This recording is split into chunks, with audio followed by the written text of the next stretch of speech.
thought a day. I said, no, no, no. You have 60,000 thoughts a day. It's just that they're all about one thing. They said, you got our number. Now, for the average person, what percent, or for all of us, what percentage of our thoughts today are the same thoughts that we had yesterday and the day before? Oh, you guys know this. 95% of our thoughts are the same thoughts today as we had yesterday and the day before. I'm going to prove this to you. If you've done this before, please do not participate. I'd like you to spell out loud with me the word silk. S-I-L-K. Say silk 3 times. Silk, silk, silk. What do cows drink? Do cows drink milk?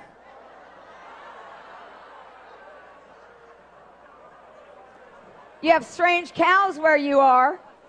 Cows drink water. I know some of you grew up on or near how many of you grew up on or near a farm? You are really embarrassed by that wrong answer. So you get a second chance. Spell out loud with me the word roast. R-O-A-S-T. Say roast 3 times. Roast, roast, roast. What do you put in the toaster? I got some of you twice. You put bread in the toaster. Okay, that's how habituated our thoughts are. Now here's the most important part of the research. For the average person, what percentage of those thoughts are negative? 80%. 80%. What happy people have learned, what my happy 100 I call them, have learned, is that just because you have a thought doesn't mean that it's true. It was just an old repetitive neural pathway that was formed in your brain long ago, and it's time to start creating new neural pathways in the brain. And that's the difference. Happy people have said, okay, that's just a thought, and they've found ways, and I'll tell you some tools that I recommend using to release those thoughts. Now, I know that, how many of you are familiar with muscle testing? Let me just see a show of hands. Okay, we're not going to do that. Harv told me that. How many of you are familiar with this exercise of, raise your hand if you've seen the exercise of having your hand grow. Hand grow? Well, that's only about 1/3 of the room. So you know what? We're going to do it again. I want you to see how powerful your thoughts are. I know, Jack, for some of you have seen this. I'd like you to find a partner. The person sitting next to you is a perfect partner. Here's what I'd like you to do. Fold your hands right here like this, just like I'm doing, where your creases of the 2 creases at the very bottom are matching up. Make sure those are matching. And then fold your hands together like that.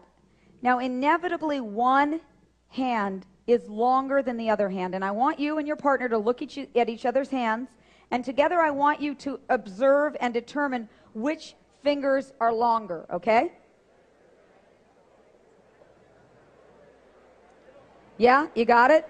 Okay, now, take your hands apart. Everybody identified which ones are longer? Good. Take your hands apart now.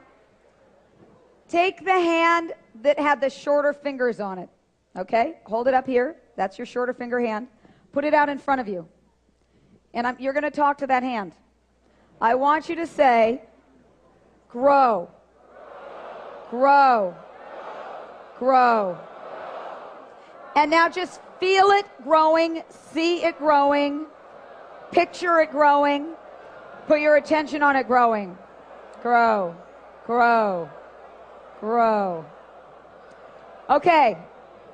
Now, some of you are actually feeling a tingling in your hands and an energy in your hands.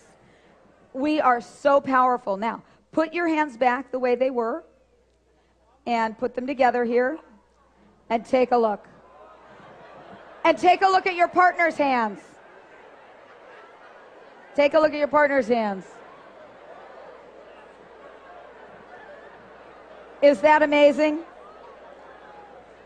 Someone up here just had a brilliant thought. She said, does that mean if I look myself in the mirror every day and